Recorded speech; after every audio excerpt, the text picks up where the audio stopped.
Efésios 2:8. Vamos lá, muita atenção na palavra de Deus, que diz assim: porque pela graça sois salvos por meio da fé, e isto não vem de vós, é dom de Deus.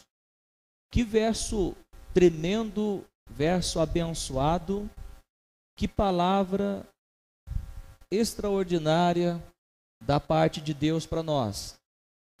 Perceba que nós vamos meditar aqui, que diz, porque pela graça sois salvos. Diga comigo assim, graça. Graça, ela tem a ver com um favor imerecido. Algo que eu e você não merecíamos, mas Deus proporcionou para nós por meio da graça. O que Deus proporcionou para nós por meio da graça? Diga comigo assim, ó, salvação. A salvação era algo impossível para mim, impossível para você, como homem. Era impossível de nós chegarmos até Deus através de alguma coisa, de uma religiosidade ou religião, ou não. Diga comigo assim, ó, é impossível. Não tem como salvar-se, não tem como viver a vida eterna por mim mesmo. Por isso que, sendo impossível para mim, Deus tornou possível por meio do seu Filho Jesus Cristo. Se alguém disser, eu sou crente, eu sou melhor que você, está muito enganado, não conheceu a verdade ainda.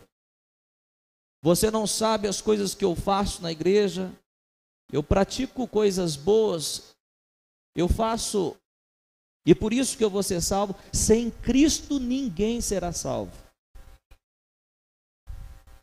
Então a Bíblia diz que porque pela graça sois salvos agora, por meio da fé. Ou seja, a graça de Deus não nos salva automaticamente. Não é porque Jesus morreu na cruz que todo ser humano agora vai para o céu. Apenas aquele que crê em Jesus como o sacrifício eterno de Deus, o sacrifício vivo de Deus. Não é porque Jesus morreu na cruz e ressuscitou ao terceiro dia que qualquer pessoa vai ser salvo. Não, ela precisa aceitar Jesus. Ela precisa confessar Cristo. É por isso que diz que porque pela graça sois salvos por meio da fé. A fé, sim, é o braço para que você tome posse da salvação de Deus. É por meio da fé que nós alcançamos agora a salvação, ou seja, que nós tomamos posse do que Deus proporcionou. Exemplo, eu coloco um pão aqui em cima de uma mesa, só que se você não se levantar e não comer o pão, nada acontecerá, você vai continuar faminto ainda. Jesus se entregou, morreu, ressuscitou em nosso lugar, mas é necessário que eu creia no meu coração e eu confesse com a minha boca para que eu chegue à salvação. Então, porque pela graça sois salvos por meio da fé, e isto não vem de vós, é dom de Deus. A salvação não vem de vós, não é você que produziu a salvação, mas a salvação ela vem de Deus. O nosso papel é receber. Não vem de vós, porque ela é dom de Deus. Essa palavra dom tem a ver com presente de Deus. É como eu chegar para você e dar algo muito bom, mas você não recebe. Ó, eu estou te dando isso. Não quero. A salvação é um presente e deve ser recebido. Pastor, e os que não recebem esse presente? E os que não recebem a salvação por meio de Cristo Jesus? Qual que é o destino dessas pessoas? Vamos comigo, Apocalipse capítulo 20, no verso 15. E todo aquele que não foi achado inscrito no livro da vida, foi lançado no lago de fogo. Isto é muito sério e escute atentamente. Isso tem a ver com Apocalipse, isso tem a ver com uma revelação das coisas do futuro, que ainda não aconteceram, mas irá acontecer. E naquele grande dia, Deus, Jesus, abrirá o livro, como diz, e todo aquele que não for achado inscrito no livro da vida, há um livro da vida. E todo aquele que não for achado no livro da vida, foi lançado no lago de fogo. Por que eu preciso aceitar Cristo?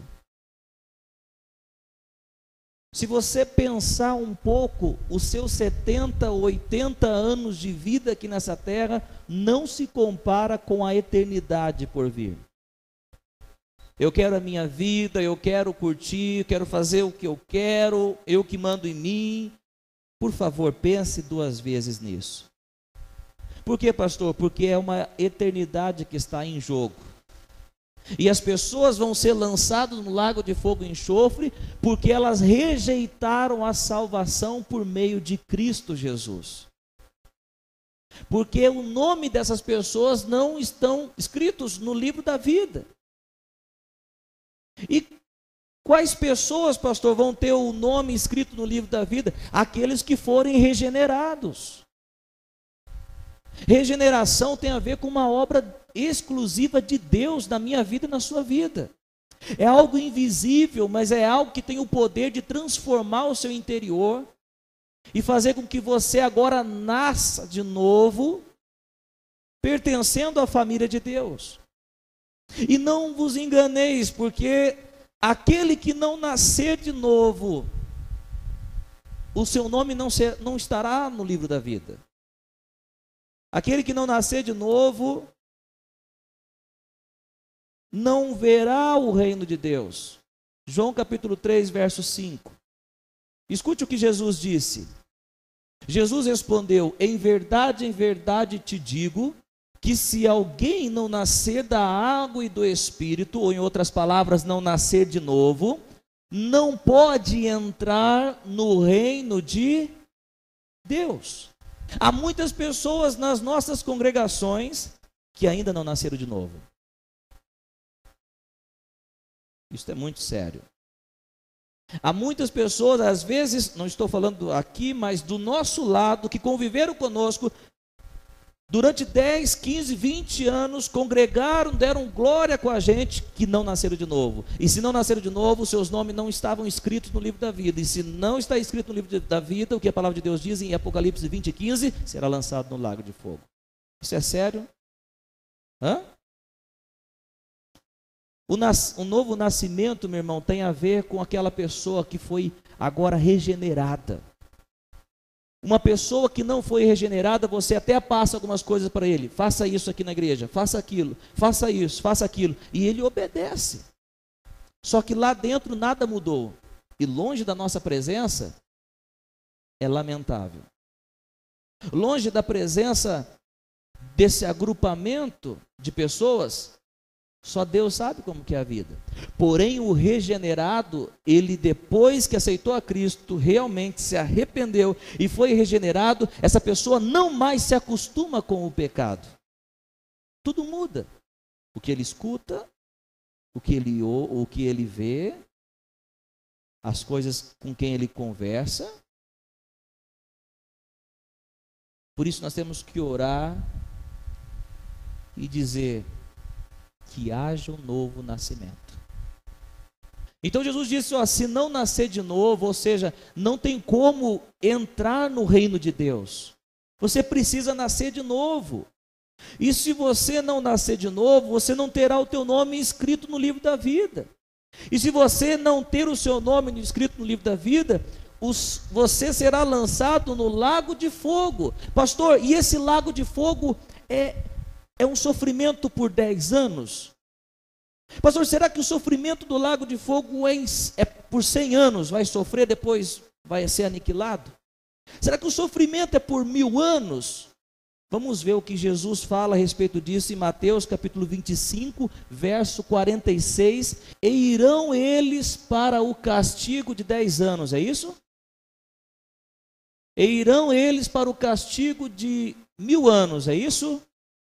E irão eles para o castigo eterno, mas os justos para a vida eterna. Mas o nosso assunto em pauta aqui é justamente a obra que Deus fez. E não é brincadeira, o castigo é eterno. Será que esse sofrimento vai acabar daqui 1000 anos? Não. Tanto tem pessoas que passam por problemas aqui nessa terra, falam, não aguento mais isso. E é o que passa na cabeça dela? Tirar a sua própria vida. Sai de um sofrimento transitório para entrar num sofrimento muitas vezes pior e eterno. Isso é muito sério. Nunca passe pela sua cabeça de você tirar a sua própria vida. Se há céu azul, há esperança para você. Ah, não ouvi um amém, eu vi só um pouquinho de amém aqui. Se há céu azul, há esperança para você. O sofrimento não é por 10 anos, por 15 anos. Quem não nascer de novo, que o nome que não estiver no livro da vida, o sofrimento é eterno, disse Jesus. E olha só Apocalipse 14, 11. A fumaça do seu tormento sobe para todo sempre, e não tem repouso, nem de dia, nem de noite, os que adoram a besta e a sua imagem, nem aquele que recebe o sinal do seu nome. Aqui está falando de pessoas. Pessoas. Diz que o seu tormento sobe para todo sempre, eterno. Por que eu estou enfatizando isso? Porque há alguns ensinamentos dizendo que vão ser aniquilados, que os ímpios serão destruídos, não existirão mais. Mentira! O seu sofrimento é eterno. Você acha que há importância de ter o nome escrito no livro da vida, irmão? A grande pergunta que eu faço agora, pastor, mas eu aceitei Cristo. Eu recebi Jesus na minha vida. Eu o confessei como Senhor e Salvador da minha vida de todo o meu coração. E o meu nome foi escrito lá. Foi? Foi. A grande pergunta é, será que é possível esse nome ser apagado?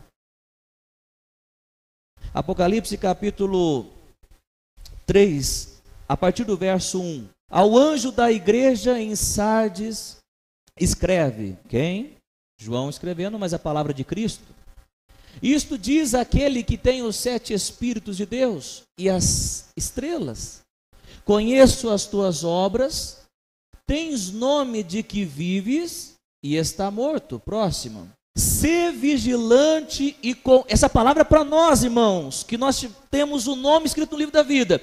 Sê vigilante e confirma o restante que estava para morrer, porque não tenho achado as tuas obras perfeitas diante do meu Deus. Jesus falando para a igreja de Sardes. Continue o verso. Lembra-te, portanto, do que tens recebido e ouvido, e guarda-o, e arrepende-te, pois se não vigiares, virei como um ladrão, e não saberás a que hora sobre ti virei. Mas também tem em Sardes algumas pessoas que não contaminaram as suas vestes. Opa, o que tem lá na igreja de Sardes? Algumas pessoas que não contaminaram. Mas tem também o quê? Pessoas que contaminaram. Quantos estão entendendo isso? Diz amém. Mas tem pessoas que não contaminaram as suas vestes, e comigo andarão vestidas de branco. Olha aí como que faz bênção você andar com a sua vida cristã em dia. Vestes comigo andarão vestidas de branco, porquanto são dignas. Verso 5, e a chave para nós. O que vencer será assim vestido de vestes brancas, e de maneira nenhuma, o que você disse, Senhor Jesus? E de maneira nenhuma riscarei o seu nome do livro da vida. Antes confessarei do seu nome diante do meu Pai e diante dos seus anjos. O que o Senhor disse, Senhor Jesus? De maneira alguma riscarei aqueles que continuarem fiéis. Mas se contaminarem, obviamente serão riscados. Vocês entenderam isso? Porque Jesus iria advertir se não fosse possível o nome ser apagado. De maneira alguma riscarei o nome de vocês. Ou seja, se você tem o teu nome escrito no livro da vida, continue caminhando em obediência ao seu Jesus, porque você vai andar com ele com vestes brancas. Aleluia! Glória a Deus! Pastor, será que tem algum problema eu me contaminar? Será que será que eu já sou salvo, meu nome está inscrito? Será que eu não posso agora viver uma vida de... Eu vou viver o jeito que eu quiser agora, meu nome já está inscrito, então eu vou voltar a me lambuzar com os prazeres momentâneos desse mundo. Será? 2 de Pedro, capítulo 2, ouça atentamente essa palavra. 2 de Pedro, capítulo 2, verso 20. Escute isso, porquanto se depois de terem escapado das corrupções do mundo, pelo pleno conhecimento do Senhor e Salvador Jesus Cristo, ficam de novo envolvidos nelas e vencidos, tornou-se-lhes o último estado pior do que o primeiro. Em outras palavras, se depois que você foi liberto por Cristo, salvo por Cristo, você se torna a se envolver com as coisas que outrora você era escravo, o seu estado atual é pior do que o primeiro estado. Quantos entenderam isso? Tem problema contaminar, pastor? O seu estado se torna pior.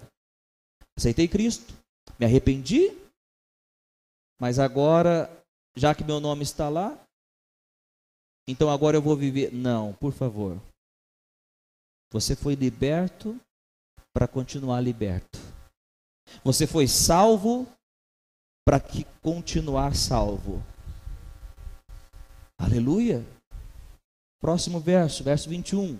Porque melhor lhes fora não terem conhecido o caminho da justiça, do que conhecendo, desviarem-se do santo mandamento que lhes foi dado. Próximo verso. Deste modo sobreveio-lhes o que diz este provérbio, verdadeiro. Volta o cão ao seu vômito, e a porca lavada volta a revolver-se no lamaçal.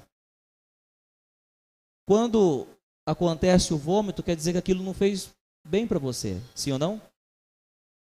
Tudo quando você vai para Cristo, tudo aquilo que não faz bem para você, que não é bom, você é liberto, você sai. Se você retorna para a velha vida, o que vai acontecer, pastor? É como se fosse o cão voltando para o seu próprio vômito. O que eu tenho que fazer, pastor, então? Apocalipse 3:3. Lembra-te, portanto, do que tens recebido, ouvido, e guarda-o, e arrepende-te. Diga comigo, arrepender. Se não houver arrependimento, não há conserto. A palavra arrependimento é a palavra grega metanoia, que tem a ver com mudança de mente. Você foi liberto, você está conhecendo a verdade e você tem que glorificar a Deus por conhecer a verdade agora. Deus não tem plano a vontade de Deus não é que você volte para aquilo que você um dia foi liberto. Foi para a liberdade que Cristo te libertou. É para você caminhar agora livre. Para quê? Esse louvor encaixou perfeitamente, o primeiro louvor. Agora é hora de brilhar agora. É hora de brilhar, meu irmão, é hora de brilhar. Amém? É hora de brilhar agora. Você precisa arrepender, ou seja, chegue e coloque, Espírito Santo, coloque em mim um verdadeiro arrependimento, um arrependimento genuíno. Qual foi a mensagem de Cristo quando ele saiu pregando? Arrependa-te. Você está entendendo isso? A primeira mensagem de Cristo, ele envia os discípulos e fala: arrependa-te. Volte para mim, diz o Senhor. Aquilo que você está recebendo de Deus é muito melhor do que as coisas que podem oferecer para você. A pior coisa é quando você é enganado e achar que pode ingerir, achando que aquilo é bom, mas nada é bom se não vem do Senhor. O que é bom vem do Senhor apenas.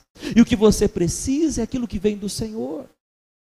Efésios 2:8, escute atentamente, porque pela graça sois salvos. Meu irmão, você estava caminhando para o lago de fogo e enxofre. Eu disse você, mas eu estava incluso nessa situação.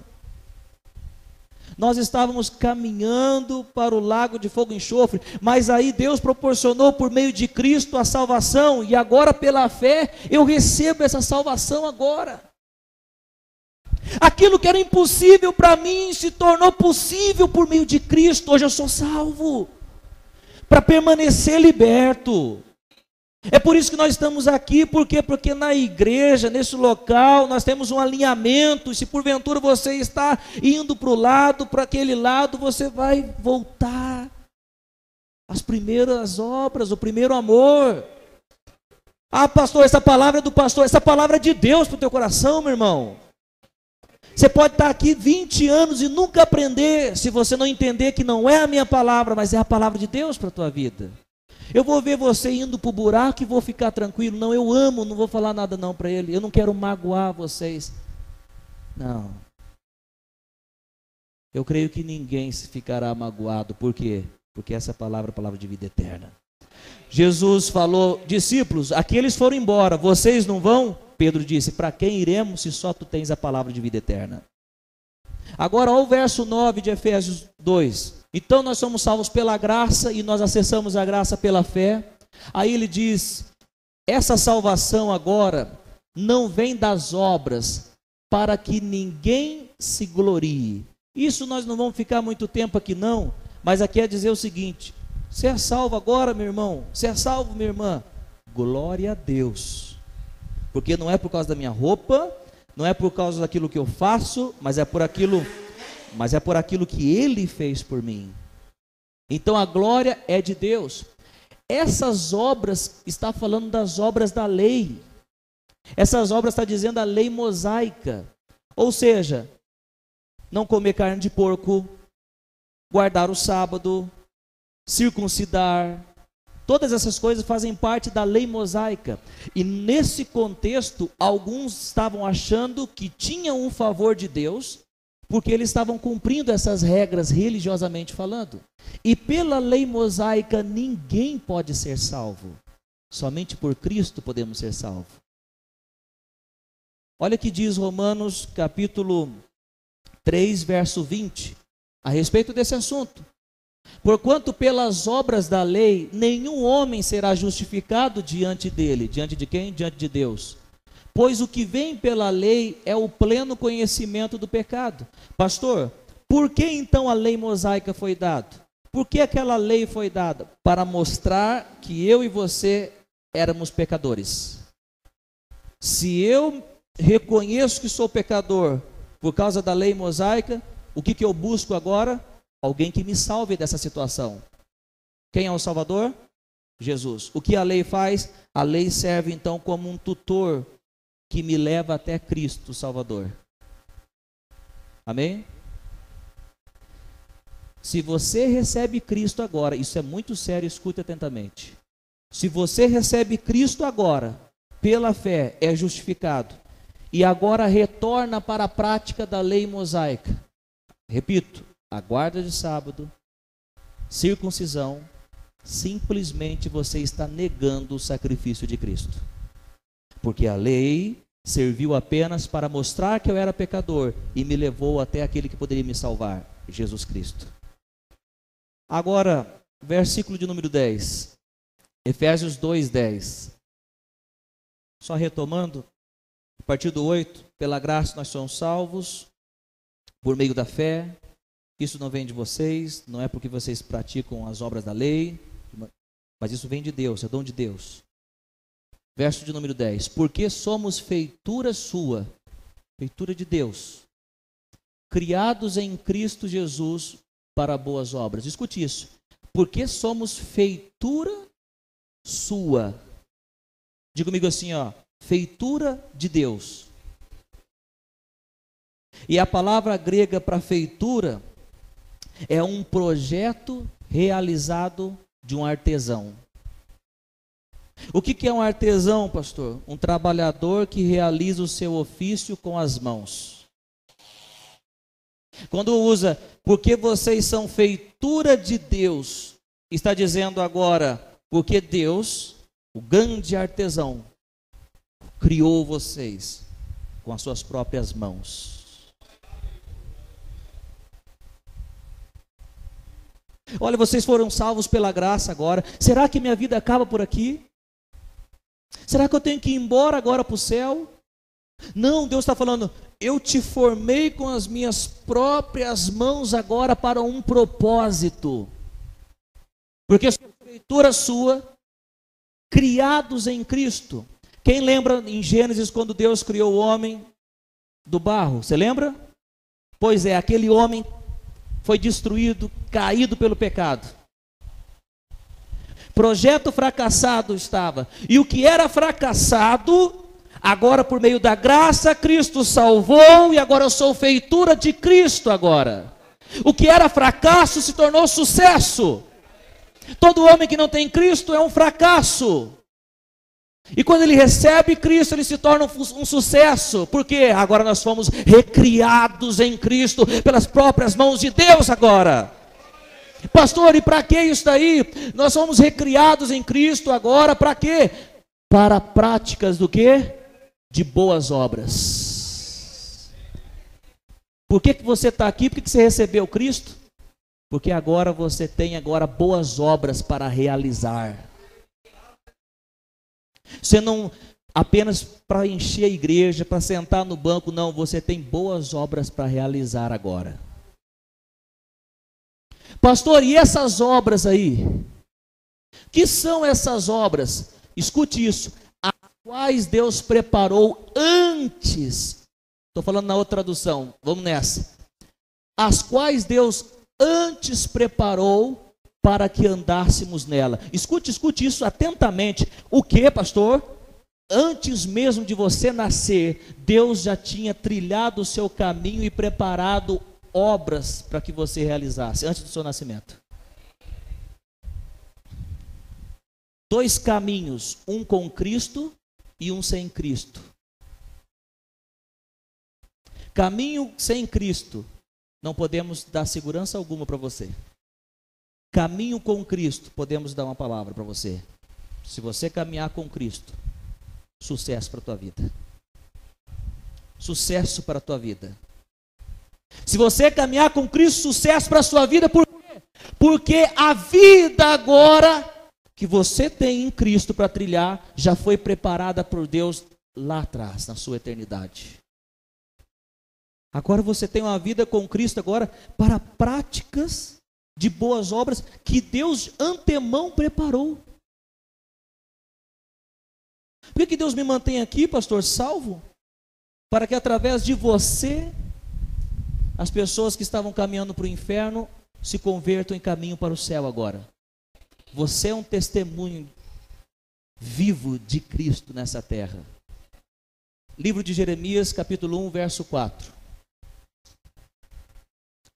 Ora, veio a mim a palavra do Senhor dizendo, verso 5, antes que eu te formasse no ventre te conheci, e antes que saísses da madre te santifiquei, as nações te santifiquei, as nações te dei por profeta.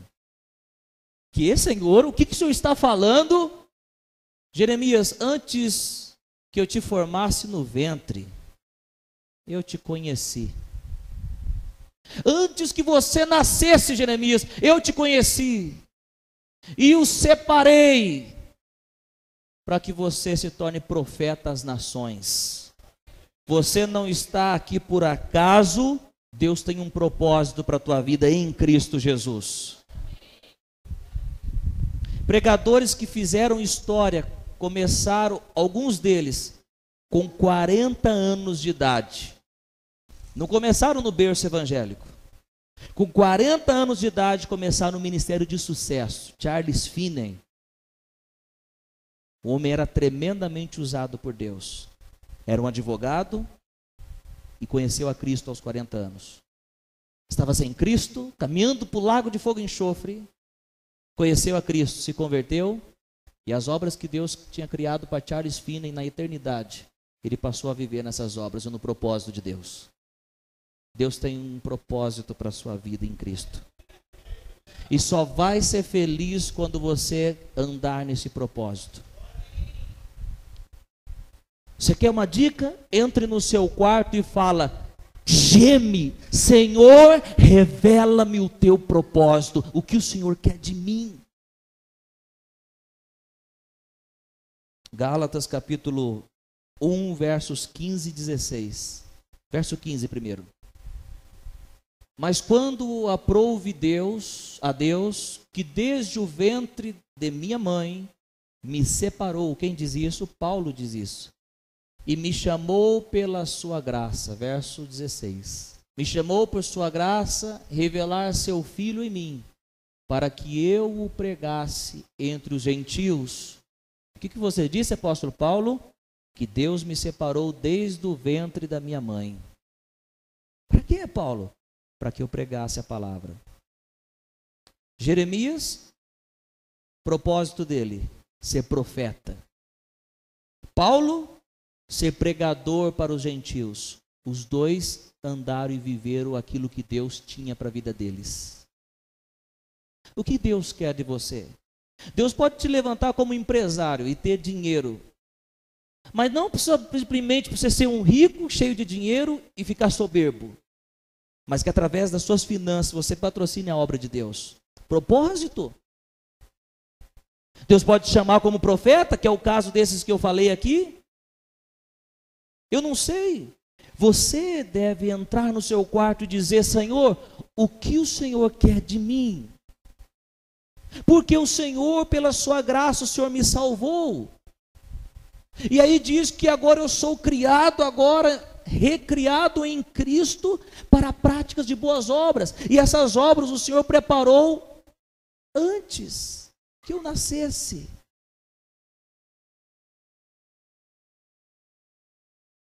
Deus tem um propósito para a tua vida. Mas é possível você não viver nesse propósito. Quem conhece Dr. Way? Ele estava chorando num vídeo, dizendo que na sua juventude ele foi chamado para ser missionário. Recusou o chamado de Deus, virou um médico. Ele é um médico de fracasso? Não, um médico de muito sucesso. Mas estava chorando. Chorando porque rejeitou os planos que Deus tinha para ele. Ser médico é errado, pastor? Não, quem foi chamado para ser médico vai ser médico. Mas quem chamou para ser missionário e pregador tem que ser pregador. É errado ser um advogado? Não. Que você seja advogado, se Deus te chamou para isso. Professor, precisamos de professores cristãos para ensinar corretamente nas escolas, mas se Deus te chamou para isso. Nós temos que andar no propósito. O pássaro não pode dizer: ó, que legal o peixe nadando, eu vou nadar também. E o peixe não pode dizer: ó, o pássaro voando, e eu quero voar também. Não, cada um no seu propósito. Você não é descartado para Deus, você tem um propósito. Há um desígnio de Deus para a tua vida. Jeremias para ser profeta, Paulo para ministrar a palavra. E você? Descubra o teu propósito e seja muito feliz e produtivo na obra de Deus. Porque Deus te salvou e agora te recriou agora em Cristo, para que você pratique boas obras. Eu espero que você entendeu essa palavra. Em contrapartida, conhecemos um pregador. Quem conhece o missionário R.R. Soares aqui? Estava indo para Moscou estudar na faculdade de medicina. Lendo um livro, Curai os enfermos, expulsai os demônios, do T.L. Osborne. Deus disse para ele: como pregador você poderá curar muito mais pessoas que como médico. Cancelou a faculdade de medicina dele. E se tornou e entrou no propósito de Deus. Eu quero finalizar contando algo. No julgamento para galardoar Jesus, escute isso é muito importante. Uma história para ilustrar. Jesus chega e fala: evangelista Robert, vem para cá, no julgamento, no trono branco, para galardoar. O Robert diz: mas eu não sou evangelista. Aí Jesus diz: eu tinha te chamado para ser evangelista. Eu sou um contador e eu ajudei muitas igrejas com meu dinheiro. Mas você poderia ter impactado milhares de pessoas como evangelista. Eu não te chamei para ser contador. Contador Max, vem para cá. O Max vem: mas eu não sou contador, eu sou um pastor. Eu tenho 850 pessoas. Mas eu não te chamei para ser um pastor. Eu te chamei para ser um contador. Que através das suas finanças você ajudaria muitas, impactaria milhares de pessoas através das suas finanças. Senhora Mary, vem para cá.